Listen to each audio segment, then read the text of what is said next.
지난 10월부터 십계명의 말씀을 나누었습니다. 그리고 지난 주일은 추수감사 주일이었기 때문에 여호와께 감사하라는 제목으로 말씀을 나누었고요. 그리고 오늘부터 다시 십계명의 말씀을 나누도록 하겠습니다. 오늘은 육계명의 말씀입니다. 살인하지 말라. 이 짧은 구절에는 많은 함축적인 의미들이 담겨 있습니다. 그런데 살인의 뿌리가 되는 것이 있습니다. 미움, 시기, 증오, 분노, 이런 것들은 모두 관계의 문제입니다. 즉, 혼자서 하는 것이 아니라 대상이 정해져 있다는 것입니다.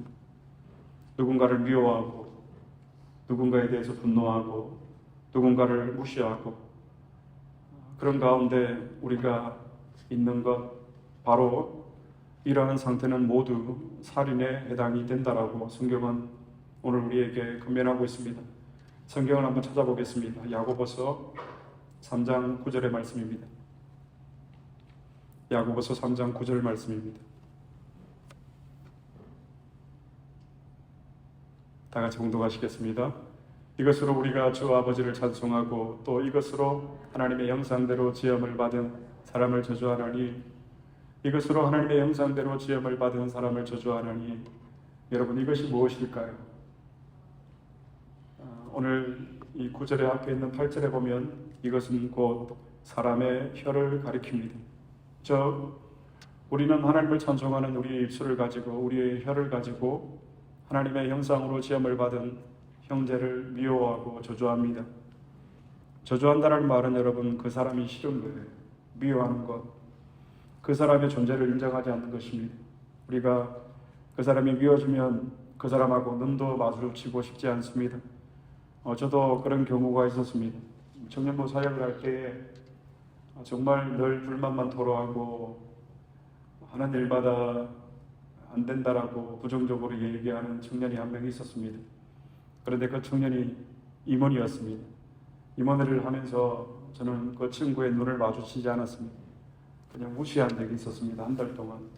왜 그렇게 했는지는 모르겠지만 우리가 누군가를 무시하면, 미워하면 그렇게 되어질 수밖에 없는 것 같습니다. 그런데 오늘 우리 앞에 왕이 있다고 한번 생각을 해보십시다. 이 왕 앞에서는 우리는 정중하게 말을 할 것입니다. 그런데 돌아서서 왕에 대해서 상용을 한다면 왕이 그 사람을 어떻게 하겠습니까? 당장 불러서 그 사람을 심하게 벌할 것입니다. 마찬가지로 우리가 하나님을 찬양한다고 하면서 하나님의 형상으로 지음을 받은 형제를 무시하고 그 형제를 향해서 욕을 한다면 하나님께서 그 사람의 찬송을 받지 않으시겠다는 것이 오늘 야고보서 3장 9절의 말씀입니다. 하나님께서는 하나님의 형상으로 지음을 받은 우리 한 사람 한 사람을 너무나도 귀하게 소중히 여기십니다. 사람들은 대개 자신에 대해서 인식을 할 때에 내가 무엇을 가졌는가, 또는 무엇을 이루었는가, 또는 내가 어떤 지위에 있는가를 중심으로 자신을 확인하려고 합니다. 그런데 이러한 생각은 그 모두가 우상숭배입니다. 왜냐하면 하나님과 나란히 나를 두고 있는 그 일이기 때문입니다.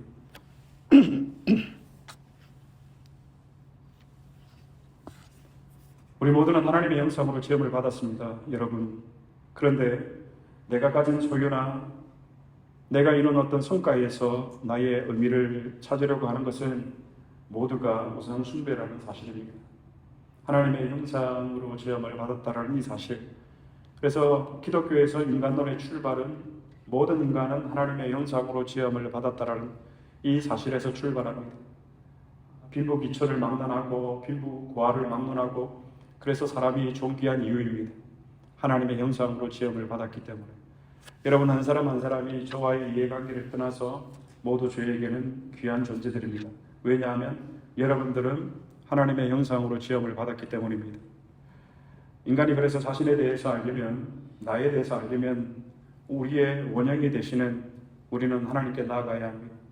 사랑하는 여러분, 하나님께서 이처럼 자신의 형상대로 사람을 지으셨다는 것에는 사람의 생명 또한 하나님의 것이라는 이 큰 뜻이 담겨져 있습니다.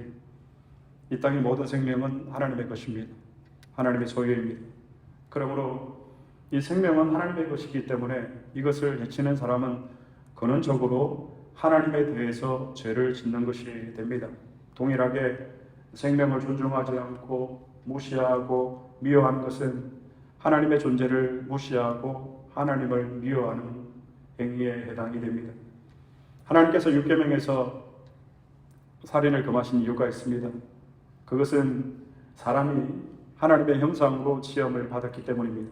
그러므로 우리가 하나님의 형상으로 지음을 받은 우리의 다른 형제를 무시하고 미워하는 것은 하나님을 무시하고 하나님을 욕하는 것이나 다름이 없습니다.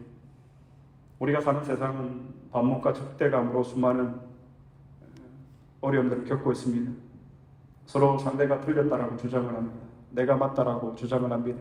그리고 나와 맞지 않는 사람들은 내가 가진 온갖 방법을 동원해서 그 사람을 비방하고 그 사람을 없애려고 합니다. 그런데 정말 안타까운 일은 교회 안에서도 이런 일이 일어날 수 있다는 사실입니다. 교회 안에서 서로 반목하고 대립하고 교회 안에서 분노가 커지는 것, 주님의 몸된 교회가 너무 무기력한 것 아닌가. 그래서 율법에 살인하지 말라는 명령은 결국 우리가 우리의 형제, 우리의 원수를 어떻게 바라볼 것인가라는 문제입니다. 여러분, 우리가 내가 좋아하고 내가 존경하는 사람을 해치는 사람은 그런 경우는 없습니다. 율법에서 하나님께서 우리에게 요구하시는 것은 모든 미움과 무시와 시기와 분노와 원망을 버리고 우리의 형제를 용서하고 살아가라는 것입니다. 그런데 우리가 경험적으로 잘 알고 있습니다. 이 일이 얼마나 어려운지. 산상수훈에서 예수님께서 율법의 말씀을 더 강조하셨습니다. 더 확대해서 해석을 해주셨습니다. 우리 중에 살인을 한 사람은 아무도 없습니다. 그러나 우리 주님이 가르쳐 주신 대로라면 우리 모두는 한 사람도 빠짐없이 모두 다 살인자들입니다. 예수님께서 살인하지 말라는 이 구약의 율법의 말씀을 오늘 신약에서 다시금 이렇게 강조해서 말씀하셨습니다. 성경을 한번 찾아보겠습니다. 마태복음 5장 22절 말씀입니다. 다 같이 봉독하시겠습니다. 나는 너희에게 이르노니 형제에게 노하는 자마다 심판을 받게 되고 형제를 대하여 나가라 하는 자는 공회에 잡혀가게 되고 미련한 놈이라 하는 자는 지옥불에 들어가게 되리라. 예수님께서 구체적으로 살인의 행태에 대해서 말씀하고 있습니다. 형제에게 노하는 자마다 심판을 받게 되고 우리가 노를 바라는 것, 화를 내는 것, 이것이 곧 살인이라고 우리 주님께서 말씀하고 계십니다. 우리가 얼마나 쉽게 화를 내는지 모릅니다. 오늘 아침에 교회에 오시기 전에 화를 내신 분이 있을지도 모르겠습니다. 또는 차를 운전해서 오시면서 화를 내시는 분이 있는지도 모르겠습니다. 가정에서 우리가 아내에게 얼마나 함부로 화를 내고 남편에 대해서 우리가 화를 냅니까? 자녀들에 대해서 우리가 얼마나 쉽게 화를 내버립니까? 어린아이들 할 것 없이 우리가 이처럼 우리의 형제에 대해서 화를 내는 것, 성경은 이것을 살인이라고 말씀하고 있습니다. 그런데 그런 분들이 종종 있습니다. 화를 다 내놓고 그 사람 찾아가서 미안하다고, 나 뒤끝 없는 것 알지? 그러면서 정작 그 사람은 이미 상처를 받을 대로 다 받았는데 그러면서 화해를 하는 경우가 있는데, 여러분, 안 하는 것보다 낫겠지만 이런 행태는 사람을 죽여놓고 죽어 있는 사람 앞에 가서 야, 내가 미안하다 하는 것과 똑같다라는 사실입니다. 형제에 대해서 노하는 자마다, 성경은 이것을 살인이라고 오늘 말씀하고 있습니다. 특히 형제를 향해서 분노를 품는 자마다 심판을 받게 된다라고 말씀하시는데, 여기서 심판은 하나님의 심판을 이야기합니다. 예수님은 살인하지 말라는 이 계명을 행위 자체만이 아니라 그 동기와 마음의 상태까지 살인으로 확장해 나가고 있음을 오늘 우리는 알 수가 있습니다. 두 번째로 예수님께서 말씀하시는 살인의 행태는 형제에 대하여 나가라 하는 자는 공회에 잡혀가게 되고, 이 말씀을 가지고 어떤 분들은 교회에서 나가 그러면 이 말씀을 들어서 얘기하시는 분들이 종종 계시는 것을 봤는데, 나가라는 이 헬라의 의미는 이 어리석은 가치 없는 이런 뜻입니다. 그래서 이 미련한 놈, 우리가 자녀들을 향해서 이 머리가 빈 놈, 텅텅 빈 사람, 이런 얘기들을 하지 않습니까? 유대인들이 상대방을 욕할 때 사용한 말입니다. 라가, 아람어로. 근데 상대방에게 모욕을 주기 위해서 이런 말을 합니다. 그런데 예수님은 이러한 사소한 말이라도 욕일지라도 그에 대한 형벌이 결코 가볍지 않음을 오늘 지적하셨습니다. 저와 여러분들도 가끔 이런 얘기를 할 때가 있습니다. 이 사람이 생각이 없네. 머리가 텅텅 비었구만. 모두 상대를 무시하는 말들입니다. 이렇게 드러나지 않지만 우리 모두는 누군가를 무시하면서 살아가고 있습니다. 그런데 사랑하는 여러분, 이것도 살인에 해당이 됩니다. 세 번째로 예수님께서 밝히시는 살인의 행태는 형제에 대하여 미련한 놈이라 하는 자는 지옥불에 들어가게 되리라. 상대방을 무시하는 것입니다. 바보 같은 사람, 못난 놈, 지능이 낮은 사람, 똑똑하지 못한 사람. 우리 중에 지옥에 가고 싶은 사람은 아무도 없을 것입니다. 그런데 형제에 대해서 우리가 미련한 놈이라 하는 자는 지옥불에 들어가게 될 것이다. 우리 주님의 말씀입니다. 우리 말씀 경에는 이렇게 번역이 되어 있었습니다. 너는 바보다 하는 사람은 누구든지 지옥불 속에 떨어질 것이다.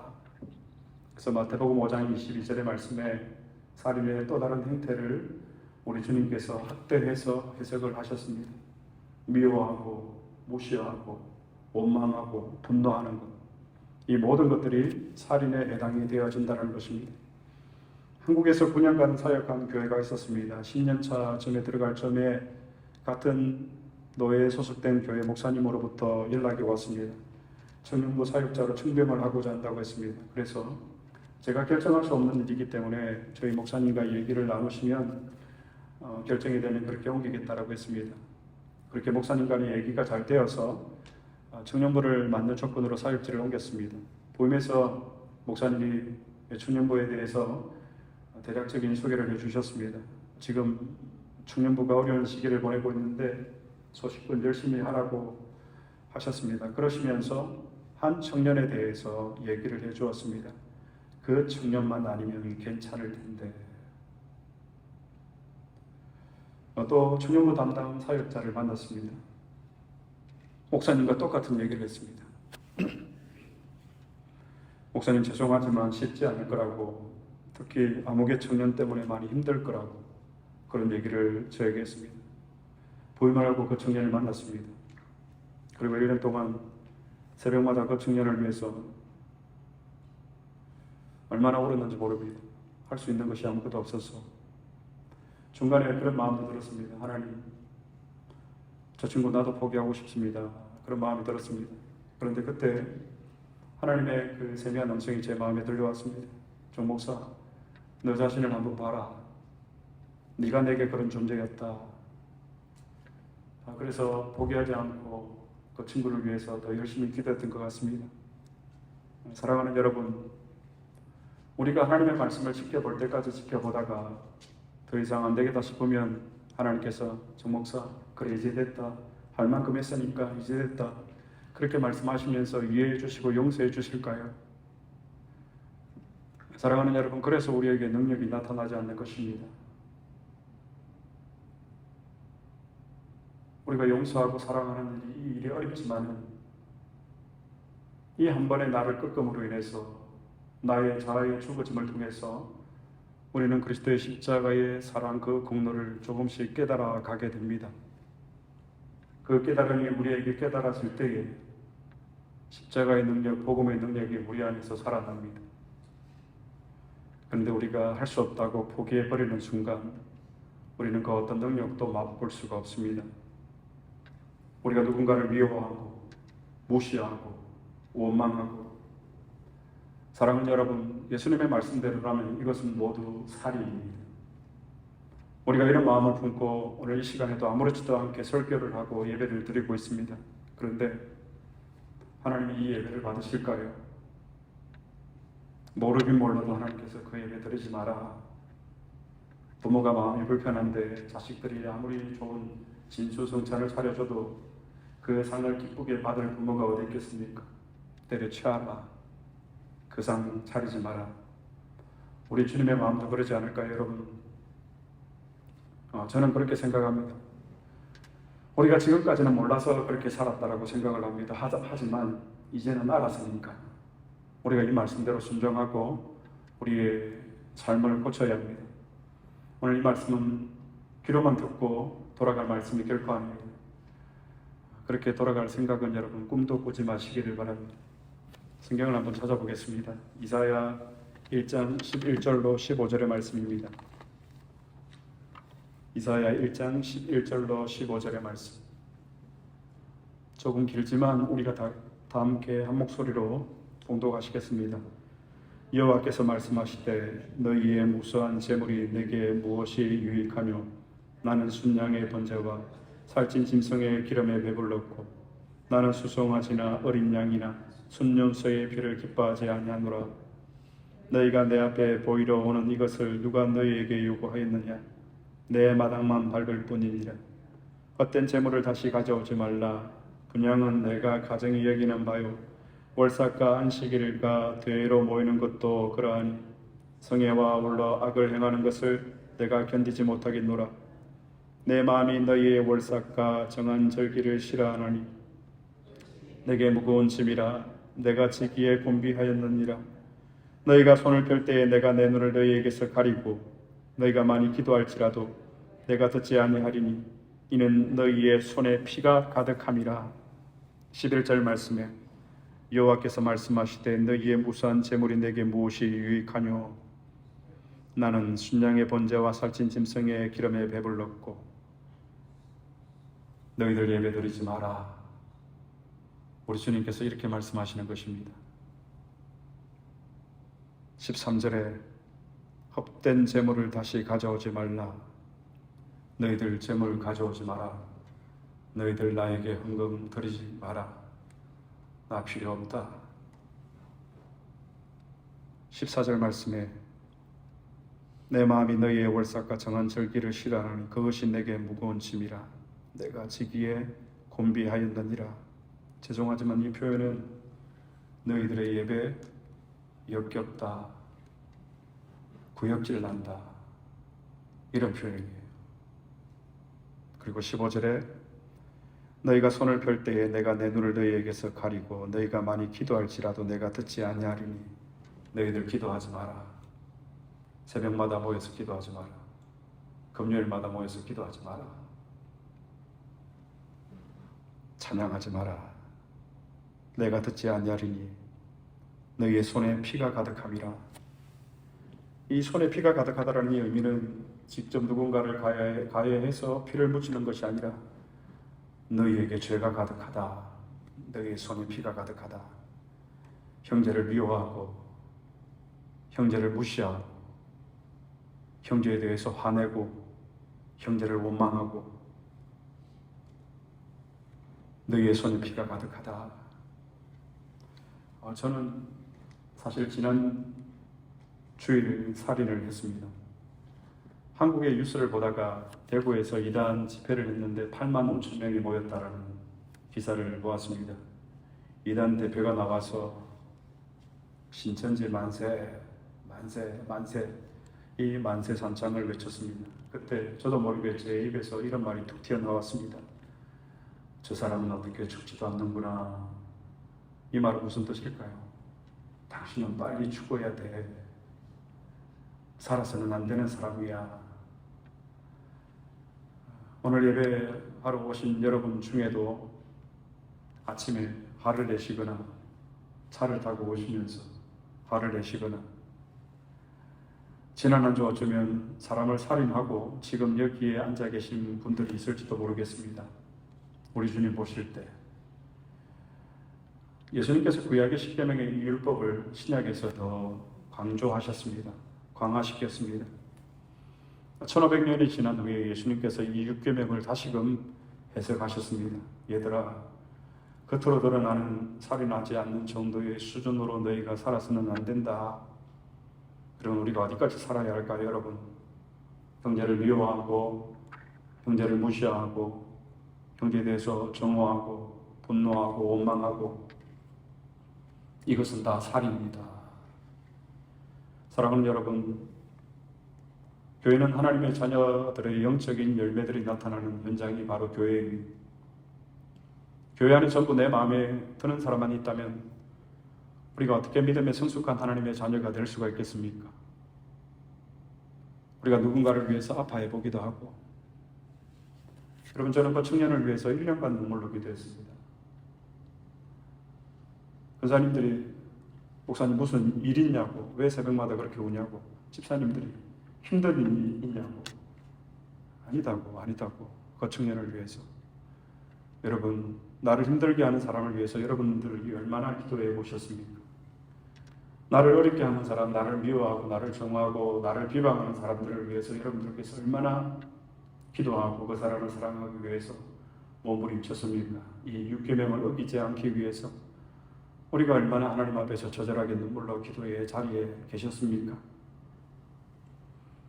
교회 안에 전부 나를 좋아하는 사람만 있다면 그 속에서 우리는 여러분 결코 십자가의 그 놀라운 사랑과 은혜를 경험할 수가 없습니다.